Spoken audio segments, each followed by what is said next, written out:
Você é médium? Você conhece alguém que é médium? Você sente aquele arrepio, parece que a nuca dói, você sente aquela sensação que você fala, opa, tem alguma coisa errada? Um bom dia para quem é de bom dia e uma boa noite para quem é de boa noite. Seja muito bem-vindo a este estudo de mediunidade, sobre a mediunidade. Para você que não me conhece, eu sou o Thiago, eu sou pai pequeno na corrente de Pai Alguns, Senhor Tancarro das Almas, com as bênçãos, cuidado e proteção incansáveis do nosso Pai Leandro. Sua bênção, Pai Leandro, e a todas as mães e pais da nossa corrente. Hoje nós vamos iniciar um entendimento sobre algo que faz parte do nosso trabalho dentro das correntes de Umbanda, de Candomblé, do Espiritismo e demais doutrinas espiritualistas, a mediunidade. Te pergunto, você é médium? Você conhece alguém que é médium? Você sente aquele arrepio, parece que a nuca dói, você sente aquela sensação que você fala, opa, tem alguma coisa errada? Se sim, você pode ser uma pessoa que tem uma mediunidade latente, atuante e precisa ter um lugar para trabalhar ou já está trabalhando em algum lugar. E aí, a mediunidade começou agora? É um negócio que é do mundo pós-moderno? É um negócio que começou desde antes da vinda de Jesus Cristo? É um negócio desde todos os tempos? Da onde vem a mediunidade?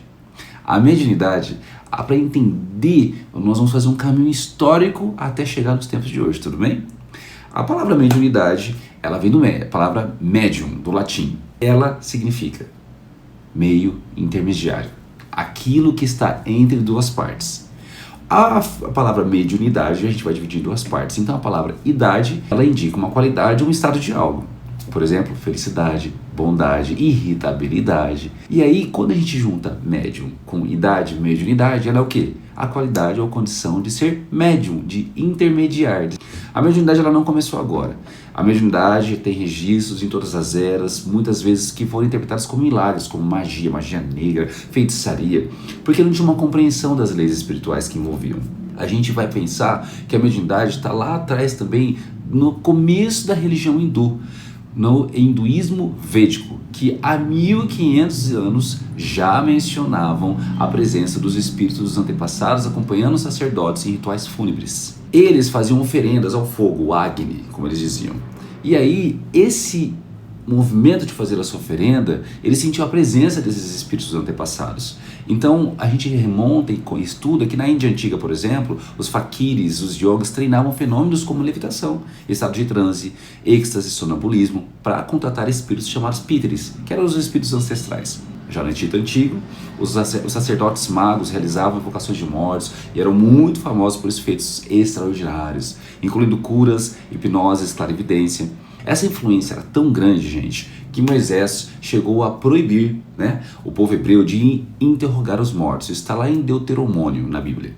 Porque eles começaram a fazer mau uso dessa invocação, dessa conversa, desse diálogo. E, igualmente, na Grécia e em Roma, os oráculos também eram muito conhecidos. Eram os médiuns da época. Só que eles eram conhecidos como as pitonisas, síbilas. E aí você me fala, Thiago, quem que é pitonisas? Quem que são as síbilas? Então eu te falo, as pitonisas, elas eram sacerdotisas oráculos da Grécia Antiga.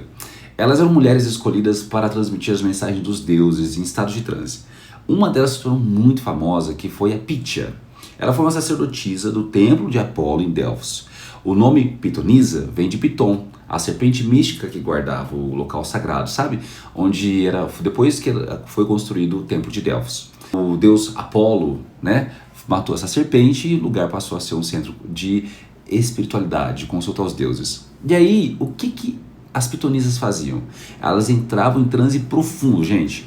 Muitas vezes provocado por vapores que subiam de uma fenda no chão do templo, com ervas, com cânticos, orações. E nesse estado, elas falavam as previsões, conselhos, as respostas, as perguntas feitas pelos reis, pelos imperadores, pelos soldados, pelos cidadãos. Muitas vezes as falas dela pareciam ser muito confusas, porque elas eram simbólicas, eram interpretadas pelos sacerdotes e pelos homens, e que daí traduziam para o consulente aquela profecia. E aí fica a pergunta, esses fenômenos há 1500 anos antes de Cristo, 500 anos antes de Cristo, eles eram o quê? Eram milagres? Eram mistificações? Era um fenômeno mediúnico? Na ótica espiritualista, as pitonisas elas eram médiuns em transe, que entravam em transe sonambúlico, que nós chamamos, e incorporavam parcialmente, e aí elas faziam o quê? Entravam em estado alterado de consciência, recebiam ideias, palavras ou visões do plano espiritual, elas transmitiam mensagens de cunho moral, político ou espiritual de acordo com aquela época, e elas eram respeitadas como instrumentos sagrados de comunicação divina, ou seja, há muito tempo. E aí, elas falavam em símbolos, assim como os nossos guias hoje falam, a gente não entende quando eles falam para nós. Tanto que conta uma história que na Grécia Antiga, ela foi consultada por líderes, a pitonisa, antes de decisões. Um dos oráculos foi o que avisou o rei Creso, dizendo: se você cruzar o rio, destruirá um império grande. Ele foi para a guerra achando que venceria, mas ele acabou destruindo o próprio império. Isso diz o quê? Que as mensagens, elas são profundas, simbólicas, desde aquela época, e exige o que da gente? Sabedoria para interpretá-las. Ou seja, isso mostra, gente, que a mediunidade está há muito tempo nos acompanhando e desenvolvendo de acordo com o desenrolar e desenvolvimento da humanidade. Por exemplo, a gente vai ver a mediunidade também na Bíblia? Vamos ver na Bíblia. Por quê? Porque a Bíblia mostra que a presença da mediunidade está em muitos textos. É que a gente não tinha olhos de ver e ouvidos de entender. Por exemplo, no Novo Testamento, no Velho, tem um caso que é escrita direta no banquete de Baltazar, quando apareceu uma mão espectral escrevendo na parede diante dos presentes. Outro exemplo são as inúmeras levitações mencionadas, explicadas depois pela ação de espíritos envolvendo a pessoa ou objeto influídos para isolá-lo do ambiente físico. Essas ocorrências, vistas como sobrenaturais na época, como milagres, na verdade a gente hoje já entende que são fenômenos. Eu provo pra você. Aí você vai me falar assim: Thiago, você tá falando da Bíblia e tá dizendo que teve uma mão invisível que apareceu? Cara, você tira isso da sua cabeça. Está em Daniel, capítulo 5, versículo 5 ao 31, onde ele fala o seguinte: na mesma hora, apareceram os dedos da mão de homem e escreviam defronte do castiçal, na cauda parede do palácio real, e o rei via a parte da mão somente que escrevia. Este, gente, tem mais exemplo do que um fenômeno de escrita direta, um fenômeno mediúnico de uma mensagem espiritual visível aos olhos humanos sem intermédio humano? É o mesmo fenômeno que Allan Kardec depois estudou em Livro dos Médiuns, num capítulo chamado que é pneumatografia, que é a escrita direta. Mas onde que fala sobre levitação e arrebatamento, Tiago? Está falando quando Elias é levado aos céus. Em Reis, capítulo 2, versículo 11, fala assim, e aconteceu que indo eles andando e falando, eis que um carro de fogo, um cavalo de fogo separou um do outro, e Elias subiu ao céu num redemoinho. Ou seja, esse fenômeno pode ser compreendido como um fenômeno de desdobramento espiritual e elevação perispiritual, que é interpretado na época como levitação. Para o espiritismo, isso pode ter ocorrido por ação fluídica de espíritos e desmaterialização parcial simbólica. Mas onde que fala de evidência espiritual? Na visão de Estevão antes de morrer, em Atos capítulo 7, 55 e 56. Mas ele, cheio do Espírito Santo, fixando os olhos ao céu, viu a glória de Deus e Jesus, que estava à direita de Deus, e disse: eis que vejo os céus abertos. Este é um claro exemplo de evidência mediúnica. Ele relata que ele viu o plano espiritual, que é algo para médiuns, videntes e clarividentes, é a coisa mais comum. E ele viu, no momento do desencarne. São profecias e exemplos, gente, que mostram para nós que a mediunidade, ela está aí há muito tempo e a gente nunca parou para refletir que o que acontece hoje tem um desenvolvimento histórico. E na verdade que a espiritualidade preparou o homem para hoje nós temos a chance, a possibilidade e a capacidade, por mais que seja um desenvolvimento muito lento e muito particular para cada médium, de podermos trabalhar com a mediunidade em prol da caridade. Aí você fala assim: tá bom, você já falou um monte de coisa sobre mediunidade, você já citou a Bíblia, você já citou o hinduísmo, você citou a Grécia Antiga. Vamos lá, corre com o tempo aí, meu filho, onde que está acontecendo a mediunidade agora? A mediunidade, conforme a gente entende hoje, ela começou com o que nós chamamos de espiritualismo moderno. E aí, esse nome vai ser um nome muito importante, porque ganha destaque no século XIX, quando em 31 de março de 1841, em Hydesville, ocorreu o marco inicial do espiritualismo moderno, com as irmãs Fox. Essas adolescentes, gente, eram duas adolescentes que elas começaram a se comunicar por raps. O que são raps? Batidas, Esses fenômenos, elas percebiam que estava tendo um movimento dentro da casa, esses ruídos, e elas começaram a se comunicar por esses raps, por essas batidas, e com perguntas objetivas. Sim ou não? Aconteceu ou não aconteceu? Quantas batidas? E aí, dois cientistas da época, William Crookes e Alfred Russel Wallace, eles começaram a investigar médios e fenômenos paranormais para testar essa veracidade. Em meio a esse movimento, um homem chamado Hippolyte Léon Denis Rivail, mais conhecido como Allan Kardec, ele começa a catalogar todos esses fenômenos em cartas e escritas entre 1857 e 1869, e aí ele desenvolve a codificação do espiritismo. E aí como que ele conheceu esses fenômenos? Lá em 1854, Allan Kardec ouviu falar das chamadas mesas girantes, que se moviam sozinhas e respondiam perguntas com batidas. Esses fenômenos foram tão populares na Europa, gente, e nos Estados Unidos, que tinham eventos, jantares para ter as mesas girantes. Allan Kardec foi meio cético, ele não acreditava, porque ele era um pesquisador, um cientista. E ele começou a participar dessas reuniões sérias, com médios jovens, confiáveis e tudo mais, e ele começou a falar assim, pô, mas essas respostas aí têm sentido, hein? Opa, como assim? E ele ficou tão curioso que ele começou a organizar, comparar, analisar milhares de mensagens mediúnicas recebidas de diversos países, médiuns de idiomas diferentes, buscando uma conexão entre esses ensinamentos. Ou seja, ele não escreveu, ele não psicografou, ele juntou tudo e unificou em textos escritos. Aí ele codificou e viu verdade e conexão em todos, porque todos traziam verdades conjuntas, e escreveu os livros. O Livro dos Espíritos, em 1857, que é a base doutrinária do Espiritismo. Ele tem 1019 perguntas e respostas dos Espíritos sobre Deus, a criação, a natureza dos espíritos, a vida após a morte, a reencarnação, as leis morais, o bem e o mal. Ele é um ponto de partida para todos os estudos espiritistas. Daí ele lançou um outro livro, o Livro dos Médiuns, em 1861. Todo médium precisa estudar esse livro. Ele é uma bíblia da mediunidade. Ele é um guia prático da mediunidade dos fenômenos espirituais. O Livro dos Médiuns explica como funcionam as manifestações. O livro dos Médiuns explica como funcionam as manifestações mediúnicas, os tipos de médiums, os riscos e as mistificações que na Umbanda a gente chama de EQ, a importância do estudo e da moralidade no exercício da mediunidade. Ele é um manual essencial para o desenvolvimento de uma mediunidade segura. O terceiro livro que ele lança em 1864 é o Evangelho segundo o Espiritismo, que são os estudos dos aspectos morais do Cristo, explicados à luz do Espiritismo. Ele traz um ensinamento moral das passagens de Jesus.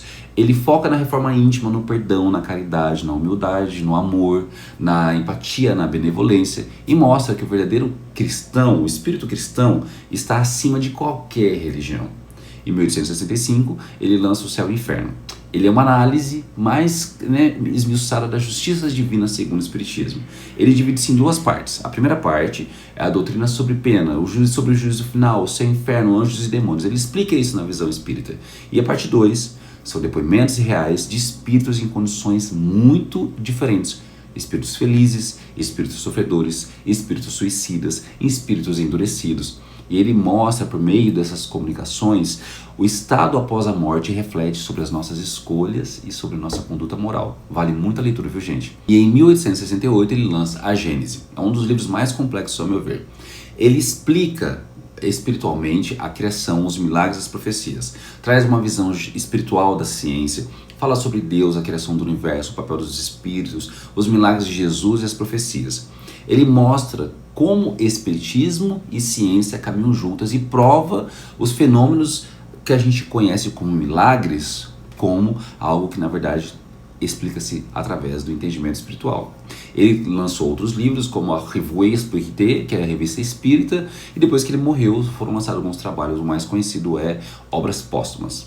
Ou seja, ele foi um educador, Allan Kardec, fundamental para que numa sociedade rica, numa sociedade branca, numa sociedade aristocrática, um professor universitário, que trabalhou com um professor Pestalozzi, que fundou a educação praticamente como a gente conhece hoje, ele circulava nesses lugares e esse cara unificou esses conhecimentos, essas mensagens mediúnicas em codificações. A sociedade começou a falar, opa, se esse cara está falando, o que será que ele tem para falar? E o que será que esses fenômenos dizem? E difundiu o espiritismo. Não foi fácil, teve perseguição, a queima dos livros espíritas, enfim, não foi nada fácil. Mas a doutrina espírita esclareceu, abriu caminho para entendermos a causa real dos fenômenos mediúnicos e promoveu um estudo sério em vez de medo e charlatanismo, como acontecia muito. Isso preparou o caminho para quando, já aqui no Brasil, e falando sobre mediunidade no Brasil, a gente se tornar um espiritualista nato. O kardecismo veio para o Brasil e se adaptou ao Brasil, tornando-se hoje o país mais espírita do mundo. Porque no final do século XIX começaram a surgir primeiros centros espíritas aqui no Brasil. O primeiro foi em 1865 em Salvador. E os médiuns brasileiros notáveis, como Chico Xavier, ajudaram a difundir, por exemplo, como Chico psicografou mais de 400 livros, a mediunidade. Isso preparou para que a chegada do espiritismo e o estudo mediúnico preparou caminho e calçada para... Respira, falei bastante, né? Anota aí porque eu falo bastante mesmo. A gente entendeu que a mediunidade ela é milenar, multimilenar, nós entendemos que ela existe em todos os tempos, nós entendemos que todos nós somos médios, uns mais latentes, outros menos latentes, nós entendemos que a mediunidade ela aconteceu lá na Índia Antiga, ela aconteceu no Egito, ela aconteceu na Roma, ela aconteceu na Grécia. Você vê que tem na Bíblia em várias passagens, conforme eu citei, né, anteriormente, e você vê que na verdade Zambi Oxalá, Deus e Jesus, preparou um caminho para que hoje nós pudéssemos ter esse entendimento. Se hoje alguém chegasse e falasse, existe a mediunidade, céticos como somos, materialistas como somos, nós não acreditaríamos. Então foi preciso, a cada etapa de evolução da mediunidade, por meio de milagres, profecias, preparar o caminho para o que nós estamos vivendo hoje. Por quê? Quando o espiritismo surge no Brasil, ele começa a preparar terreno para adentrar o coração das pessoas. E hoje, por exemplo, nós temos umbandistas. E eu vou explicar agora como surgiu a mediunidade no Brasil. Tá com caneta aí? Então bora lá. O Brasil, ele rapidamente adotou o espiritismo kardecista, tornando-se até hoje o país com o maior número de espíritas do mundo. Porque já lá no final do século XIX surgiram os primeiros centros espíritas brasileiros. O primeiro centro espírita foi em 1865, lá em Salvador, Bahia. E já no século XX, a gente tem nomes notáveis como Chico Xavier, que psicografou mais de 400 livros, mas mais precisamente vamos falar de 15 de novembro de 1908, quando surgiu a Umbanda, a religião espiritualista brasileira, onde mescla princípios kardecistas com tradições africanas, indígenas e católicas. Ela foi fundada por Luzélio de Moraes, sob a orientação do espírito caboclo das Sete Encruzilhadas. Ela consolidou a prática mediúnica de incorporação de entidades que não adentravam as casas espíritas, os caboclos, os pretos velhos, as crianças, os exus e pombogiras, num contexto religioso próprio, que junta a caridade e a harmonia, o amor aos necessitados. Lá em São Gonçalo, em Neves, em São Gonçalo, Rio de Janeiro, o jovem médium Zélio Fernandino de Moraes, aos 17 anos, sofria de uma paralisia inexplicável, gente. E aí ele foi levado em inúmeros médicos que não conseguiram curá-lo. Chegou um momento que ele foi levado a um centro espírita da Federação Espírita de Niterói. E aí, na sessão, ele simplesmente se levantou subitamente da cadeira de rodas e declarou: aqui está faltando uma flor nessa mesa. Está faltando caridade. Ele foi lá no jardim, pegou uma flor e colocou na mesa. Todo mundo da mesa branca ficou olhando para ele assustado, e foi quando se manifestou o espírito do caboclo das Sete Encruzilhadas, que viria a fundar a religião. O espírito disse: anuncio a chegada de uma nova religião que harmonizará os ensinamentos do Cristo com os cultos dos pretos e índios, perseguida por muito tempo, mas que agora vem cumprir a missão de esclarecer e consolar. Nossa, eu fico até emocionado porque é muito bonito. Com isso, nasceu a Umbanda, como uma religião espiritualista brasileira que une a caridade e a moral cristã do espiritismo kardecista, a sabedoria dos pretos velhos, a força dos caboclos indígenas, a alegria das crianças e elementos das religiões africanas e do catolicismo popular. A Umbanda, ela desenvolveu a tal ponto que ela hoje está em todas as cidades do nosso país, inclusive em outros países do mundo. A palavra Umbanda vem do Quimbundo, uma língua banto, e ela significa culto aos espíritos ou arte de curar. Tem muitas traduções. A marca da Umbanda, que é a prática da mediunidade pela incorporação, guias e entidades de luz que se manifestam para orientar, curar e ajudar, uso de alimentos ritualísticos como ervas, pontos cantados, a pemba, velas, defumação, o trabalho com entidades espirituais organizadas por linhas de atuação, que são elas as mais comuns: caboclos, pretos velhos, crianças, exus, pombogiras, ciganos, marinheiros, entre outros. O culto aos orixás, entendido como as forças divinas da natureza, por uma visão espiritualista. e a prática da caridade como base. Ninguém paga para ser atendido e todos, sem exceção, sem acolhidos, sem julgamento nenhum. Porque assim como essas pessoas que pisam nos terreiros buscando ajuda, nós médiuns somos os primeiros ajudados também. A Umbanda valoriza a moral cristã, o desenvolvimento mediúnico com responsabilidade e educação espiritual. Ela trabalha com o reconhecimento da ancestralidade e com o equilíbrio energético e espiritual através de passes, banhos, firmezas e orientações. O primeiro terreiro no nosso país foi a Tenda Espírita Nossa Senhora da Piedade, que foi fundada por Zélio. Ele inaugurou ela em 16 de novembro de 1908 no Rio de Janeiro.